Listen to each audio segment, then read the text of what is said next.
ഈ വീഡിയോയിൽ ഇന്ത്യയുടെ എക്സ്റ്റേണൽ അഫയേഴ്സ് മിനിസ്റ്റർ ജയശങ്കർ ഇസ്രായേലിൽ എത്തിച്ചേർന്നിട്ടുണ്ട്. ഇസ്രായേലുമായിട്ട് ബാക്ക് ടു ബാക്ക് ചർച്ചകളാണ് നടക്കുന്നത്. അതുമായിട്ട് ബന്ധപ്പെട്ട കുറച്ച് വിവരങ്ങളാണ് നമ്മൾ ഈ വീഡിയോയിൽ ഉൾപ്പെടുത്തിയിരിക്കുന്നത്. ഇതിൽ ഇന്ത്യയും ഇസ്രായേലും തമ്മിൽ ജോയിന്റ് സ്റ്റേറ്റ്മെന്റ് എന്തിനെക്കുറിച്ചാണെന്ന് പറഞ്ഞാൽ തീവ്രവാദത്തിനെതിരെ സീറോ ടോളറൻസ് എഗെയിൻസ്റ്റ് തീവ്രവാദം, അത് മെയിനായിട്ട് പറഞ്ഞു വെച്ചിട്ടുണ്ട്. ഇപ്പോൾ ഇന്ത്യയും ഇസ്രായേലും തമ്മിൽ ഒന്നിക്കുമ്പം തീർച്ചയായിട്ടും ഭീകരവാദികൾക്കെതിരെയുള്ള പ്രസ്താവനകൾ സ്വാഭാവികം. രണ്ട് രാജ്യങ്ങളും നേരിടുന്ന പ്രശ്നങ്ങളും ഏകദേശം ഒരേപോലെയുള്ളതാണ്. അതുപോലെ ജയശങ്കർ അടുത്ത് മീറ്റ് ചെയ്തത് നിർബറാക്കത്ത് എന്ന് പറയുന്നത് ഇസ്രായേലിൻ്റെ എക്കോണമി മിനിസ്റ്ററാണ്. ഇപ്പോൾ എക്കോണമി മിനിസ്റ്ററുമായിട്ട് സംസാരിച്ച് കാര്യങ്ങളൊക്കെ അവർ തീരുമാനമാക്കിയിട്ടുണ്ട്. അപ്പം എത്രയും വേഗം തന്നെ നമ്മളുടെ ഇടയിലുള്ള ഇസ്രായേലും ഇന്ത്യയും തമ്മിലുള്ള ഫ്രീ ട്രേഡ് എഗ്രിമെൻറ്റ് സാധ്യമാകാനുള്ള എല്ലാ മാർഗങ്ങളും നോക്കുമെന്നുള്ള ഒരു ഉറപ്പ് നിർബറാക്കത്ത് കൊടുത്തിട്ടുണ്ട്. അപ്പം ആ ഒരു ചർച്ചയും കൂടി അവിടെ നടന്നിട്ടുണ്ട്. അതായത് ഓൾറെഡി തന്നെ രണ്ട് ലിസ്റ്റായിട്ട് നമ്മളിതിനെ വേർതിരിച്ചിട്ടുണ്ട്. അതായത് അങ്ങോട്ടും ഇങ്ങോട്ടും കൺസെൻസസ് ആവശ്യമില്ലാത്തൊരു ലിസ്റ്റ്, അതേപോലെ തന്നെ അങ്ങോട്ടും ഇങ്ങോട്ടും നെഗോസിയേഷൻ വേണ്ട ഒരു ലിസ്റ്റ്, രണ്ട് ലിസ്റ്റായിട്ട് നമ്മൾ ഐറ്റം വൈസ് തിരിച്ചിട്ടുണ്ട്. അപ്പോൾ അതുകൊണ്ട് തന്നെ ഒരു ലിസ്റ്റുമായിട്ട് ബന്ധപ്പെട്ട എഗ്രിമെൻറ്റ് വളരെ എളുപ്പത്തിൽ തന്നെ അത് റെഡിയാവും. മറ്റൊരു ലിസ്റ്റ്, അതായത് ഞാൻ സെക്കൻഡ് പറഞ്ഞ ഒരു ലിസ്റ്റ് ഉണ്ടല്ലോ, അങ്ങോട്ടും ഇങ്ങോട്ടും നെഗോസിയേഷൻ വേണ്ട ആ ഒരു ലിസ്റ്റിൽ കുറച്ച് ടൈം എടുക്കും. അപ്പോൾ ആ ലിസ്റ്റും കൂടി വളരെ എളുപ്പത്തിൽ തന്നെ പരിഹരിച്ച് അതിനൊരു തീരുമാനം ഉണ്ടാക്കണമെന്നാണ് എക്സ്റ്റേണൽ അഫയേഴ്സ് മിനിസ്റ്റർ ജയശങ്കർ ആവശ്യപ്പെട്ടിരിക്കുന്നത്. ഇന്ത്യൻ പ്രധാനമന്ത്രി നരേന്ദ്രമോദി എത്യോപ്യയിൽ അഡിസ് അബാബയിൽ എത്തിയിട്ടുണ്ട്. അപ്പോൾ അഡിസ് അബാബയിൽ എത്തി അവിടെ കാര്യങ്ങളൊക്കെ നല്ല രീതിയിലുള്ള വെൽക്കം ഒക്കെ തന്നെയാണ് കിട്ടിയത്. പക്ഷേ ഈ എത്യോപ്യയെ സംബന്ധിച്ചിടത്തോളം എനിക്കെപ്പോഴും ഒരു ചെറിയ ഡൗട്ടുണ്ട്. കാരണം എത്യോപ്യയിൽ ഏറ്റവും കൂടുതൽ അവിടുത്തെ ഇൻവെസ്റ്റ്മെൻറ്റും കാര്യങ്ങളൊക്കെ നടത്തിയിരിക്കുന്നത് ചൈനയാണ്. അപ്പം എത്യോപ്യ ഒരിക്കലും ചൈനയെ വിട്ടുകൊടുത്തുകൊണ്ടുള്ള ഒരു പരിപാടിക്കും തയ്യാറാവില്ല.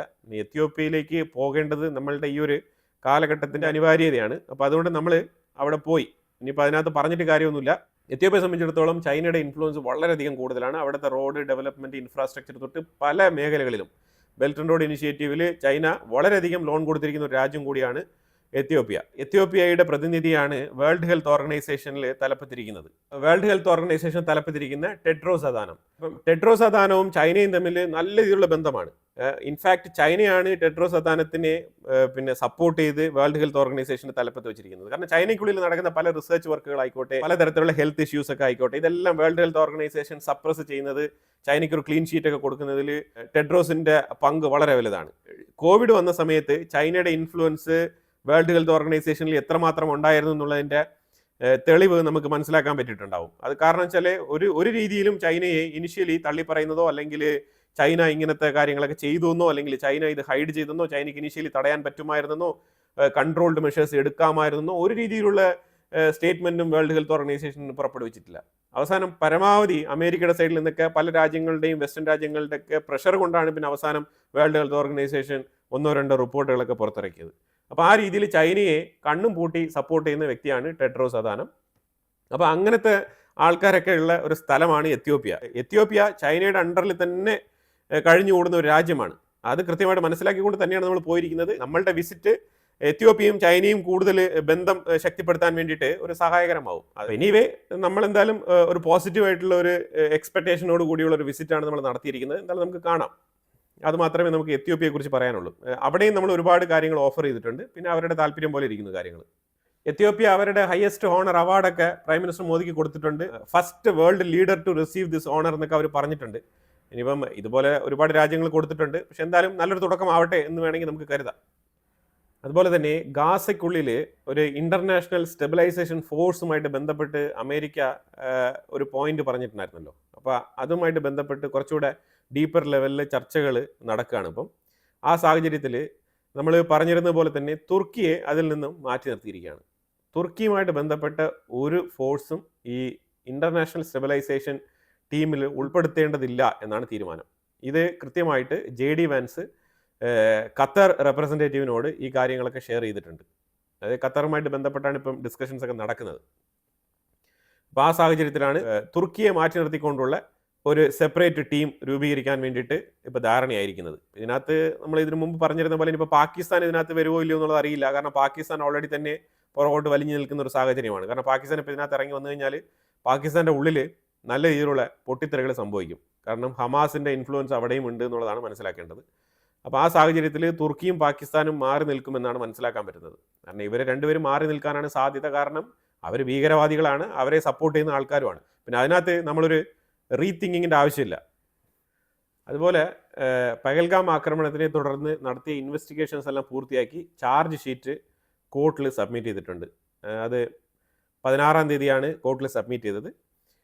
ഇതിൽ കൃത്യമായിട്ട് പാകിസ്ഥാൻ്റെ കണക്ഷൻസ്, അതേപോലെ LET ലഷ്കർ ഇ തൊയ്ബയുടെ ആ ഒരു ബന്ധം, അതുപോലെ ദ റെസിസ്റ്റൻ്റ് ഫ്രണ്ട് അവരുടെ ഇടപെടൽ, ഇതെല്ലാം തന്നെ കൃത്യമായിട്ട് കണക്ട് ചെയ്യുന്ന രീതിയിലുള്ള ഒരു ചാർജ് ഷീറ്റാണ് തയ്യാറാക്കി സബ്മിറ്റ് ചെയ്തിരിക്കുന്നത്. അപ്പോൾ ഇതിനകത്ത് പാകിസ്ഥാൻ്റെ കണക്ഷൻ തെളിയിക്കുന്നതാണ് മെയിനായിട്ട് ഇതിനകത്ത് നമ്മൾ ചെയ്തിരിക്കുന്ന ഒരു വർക്ക്. കാരണം അത് നമുക്ക് വളരെ അത്യാവശ്യമാണ്. നമ്മൾ പഹൽഗാമിൻ്റെ പേരിലാണ് ഓപ്പറേഷൻ സിന്ദൂർ നടപ്പിലാക്കിയത്. അപ്പോൾ പാകിസ്ഥാനുമായിട്ടുള്ള കണക്ഷൻ തെളിയിക്കാതെയാണോ നമ്മൾ ആക്രമണം നടത്തിയത് എന്നുള്ള അങ്ങനെയുള്ള ഒരു ഡൗട്ടിന് ഒരു സാധ്യതയും ഉണ്ടാവാത്ത രീതിയിലാണ് നമ്മളിത് സബ്മിറ്റ് ചെയ്തിരിക്കുന്നത്. തികച്ചും ഇന്ത്യക്കുള്ളിലാണ് ഈ കാര്യങ്ങളൊക്കെ നടക്കുന്നതെങ്കിലും നാളൊരു സമയത്ത് ഏതെങ്കിലും തരത്തിലുള്ള ഒരു ഡൗട്ട് ആർക്കെങ്കിലും വന്നു കഴിഞ്ഞാൽ അപ്പം നമുക്കത് തെളിയിക്കാനുള്ള സോഴ്സ് നമ്മുടെ കയ്യിലുണ്ടാവണം. അപ്പോൾ അതിനെ ബേസ് ചെയ്ത് തന്നെയാണ് നമ്മൾ ഈ ഒരു കുറ്റപത്രം സമർപ്പിച്ചിരിക്കുന്നത്. അമേരിക്കയുടെ ഉള്ളിൽ ബ്രൗൺ യൂണിവേഴ്സിറ്റി എന്ന് പറഞ്ഞ ഒരു യൂണിവേഴ്സിറ്റിയിൽ ഒരു വെടിവെപ്പ് ഉണ്ടായല്ലോ. അതിനെ തുടർന്ന് അവിടെ 2 വിദ്യാർത്ഥികൾ കൊല്ലപ്പെട്ടു. അങ്ങനെ നിരവധി പേർക്ക് പരിക്കുണ്ട്. അപ്പോൾ ആ ഒരു സാഹചര്യത്തിൽ ഈ വെടിവെച്ചവനെ ഇതുവരെ പിടികൂടിയിട്ടില്ല. അന്ന് ഇവനെ ന്യൂട്രലൈസ് ചെയ്തു എന്നുള്ള വാർത്തകളൊക്കെ പല മാധ്യമങ്ങളും പബ്ലിഷ് ചെയ്തിട്ടുണ്ടായിരുന്നു. നമ്മളും അത് ആഡ് ചെയ്തതാണ്.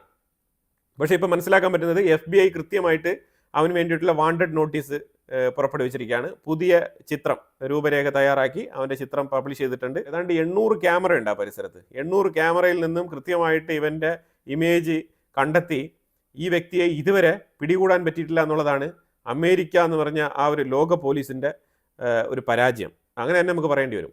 FBI ആണെങ്കിൽ ഇവനെ ഐഡൻറ്റിഫൈ ചെയ്ത് കൊടുക്കുന്ന ആൾക്ക് $50,000 ഇപ്പം ഗിഫ്റ്റ് പ്രഖ്യാപിച്ചിരിക്കുകയാണ്.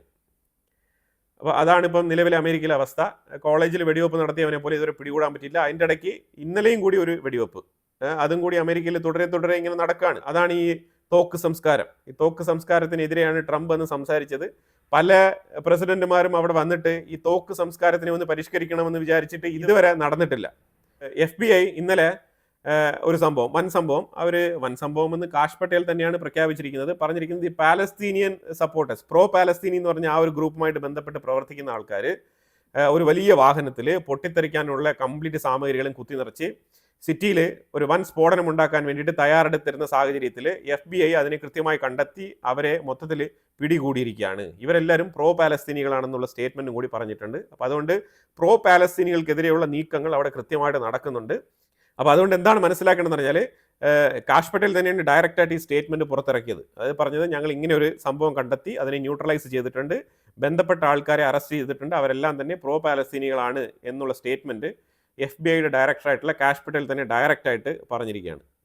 അപ്പം ഇനി ഈ പ്രോ പാലസ്തീനികളുമായിട്ട് ബന്ധപ്പെട്ട് നല്ല രീതിയിലുള്ള തിരച്ചിലുകൾ, അറസ്റ്റും കാര്യങ്ങളൊക്കെ നടക്കാനുള്ള സാധ്യതയുണ്ട്. ട്രംപിൻ്റെ ഗവൺമെൻറ് കൃത്യമായി ഈ ഡയറക്ഷനിൽ മുന്നോട്ട് നീങ്ങുകയാണ്. അതുപോലെ ഓസ്ട്രേലിയയിൽ നടന്ന സംഭവത്തിനെ കുറിച്ചും ട്രംപ് പരാമർശിച്ചിട്ടുണ്ട്. ഓസ്ട്രേലിയ UK 2 രാജ്യങ്ങളും കൈവിട്ടു പോയി എന്നുള്ളതാണ് ആദ്യം മനസ്സിലാക്കേണ്ടത്. 2 രാജ്യങ്ങളിലും ഇനി അവർക്ക് അമേരിക്ക ചെയ്യുന്നത് പോലെ ഈ പ്രോ പാലസ്തീനികളുമായിട്ട് ബന്ധപ്പെട്ട തീരുമാനങ്ങൾ, ഇമാതിരിയുള്ള തീരുമാനങ്ങളൊന്നും തന്നെ എടുക്കാൻ കഴിയില്ല എന്നുള്ളതാണ്. ഓസ്ട്രേലിയക്കും എടുക്കാൻ കഴിയില്ല, UKയ്ക്കും എടുക്കാൻ കഴിയില്ല. 2 രാജ്യങ്ങളും കൈവിട്ടു പോയി. അതായത് അവരുടെ ലിമിറ്റ് കഴിഞ്ഞു. അവരെ കുറച്ചുകൂടെ മുന്നേ കൂട്ടി ഇതൊക്കെ തീരുമാനിച്ച് നീങ്ങണമായിരുന്നു എന്നാണ് പറഞ്ഞു വെക്കുന്നത്. കാര്യം വളരെ വ്യക്തമാണ്. ഇതിങ്ങനെ തന്നെയാണ് മനസ്സിലാക്കേണ്ടത്. ഓസ്ട്രേലിയയും UKയും ഇനി പിടിച്ചാൽ കിട്ടത്തില്ല, അത് യാഥാർത്ഥ്യമാണ്. ഇനി ഓസ്ട്രേലിയയിലും UK-യിലും ഒക്കെ ജീവിക്കുന്ന അതാത് രാജ്യത്തിൻ്റെ സ്വന്തം പൗരന്മാരുണ്ടല്ലോ, ഇനി അവർക്കാണ് ഇതിലെല്ലാം ബുദ്ധിമുട്ട്. കാരണം വേറെ ഒന്നുമില്ല, ഇവറ്റകളെ സഹിക്കണമല്ലോ, ഇവറ്റകളെ സഹിച്ച് മുന്നോട്ട് ജീവിച്ച് പോകണം. അതാണിപ്പോൾ ഇതിൽ ഏറ്റവും വലിയ ചാലഞ്ച്. പിന്നെ യൂറോപ്യൻ യൂണിയനും ഉക്രൈനും കൂടി ചേർന്നിട്ട് റഷ്യയുടെ അടുത്ത് ഒരു ക്രിസ്മസ് ബ്രേക്ക്, സീസ് ഫയർ ചോദിച്ചിട്ടുണ്ടായിരുന്നു, ഒരു വെക്കേഷൻ ചോദിച്ചതാണ്. വെക്കേഷൻ ഇപ്പം പുടിൻ പറഞ്ഞിരിക്കുന്നത് നോ വെക്കേഷൻ, ഇപ്പോൾ വെക്കേഷൻ ഒന്നും തരാൻ പറ്റില്ല, കണ്ടിന്യൂസ് ആയിട്ട് യുദ്ധം നടക്കും എന്നാണ് പറഞ്ഞിരിക്കുന്നത്. അപ്പം ആ ഒരു സമാധാനവും അവർക്ക് കിട്ടിയിട്ടുണ്ട്. ഇപ്പം അങ്ങോട്ട് തുരിതര 8-10 ആക്രമണങ്ങൾ നടത്തിയിട്ട് പെട്ടെന്ന് ഒരു സീസ് ഫയർ വേണം, ക്രിസ്മസ് ബ്രേക്ക് വേണം, വെക്കേഷൻ വേണം എന്നൊക്കെ ചോദിച്ചു കഴിഞ്ഞാൽ ആര് തരാനാണ്? ഇത് യുദ്ധമല്ലേ, ഇവിടെ പോയിട്ട് ഞങ്ങൾക്ക് ക്രിസ്മസ് വെക്കേഷൻ വേണം, ന്യൂ ഇയർ വെക്കേഷൻ വേണം എന്നൊക്കെ ചോദിച്ചു കഴിഞ്ഞാൽ ആര് തരും? അപ്പോൾ അതുകൊണ്ട് അങ്ങനെ ഇടയ്ക്ക് വെച്ചിട്ട് നിർത്തുന്ന ഒരു പരിപാടിയേ ഇല്ല. അങ്ങനെ നിർത്തിക്കഴിഞ്ഞാൽ നിങ്ങൾ വീണ്ടും ആയുധങ്ങൾ സ്വരുക്കൂട്ടിയിട്ട് കുറച്ചുകൂടെ ശക്തമായി റഷ്യക്കെതിരെ ആക്രമിക്കും. അപ്പോൾ അതുകൊണ്ട് ഒരു രീതിയിലുള്ള ബ്രേക്കും ഇല്ല. No Christmas vacation, no new year vacation, only attack. ഇതാണ് പുടിൻ്റെ സൈഡിൽ നിന്ന് വന്നിരിക്കുന്ന പ്രഖ്യാപനം. അപ്പോൾ എന്തായാലും കുറേ ഇമ്പോർട്ടൻ്റ് ആയിട്ട് വിഷയങ്ങളാണ് നമ്മൾ ഈ വീഡിയോയിൽ പങ്കുവച്ചത്. ഇതിനെക്കുറിച്ചുള്ള അഭിപ്രായങ്ങൾ കമൻറ്റ് ബോക്സിൽ രേഖപ്പെടുത്തുക. കൂടുതൽ വാർത്തകളുമായിട്ട് അടുത്ത വീഡിയോയിൽ വരാം. Thank you so much.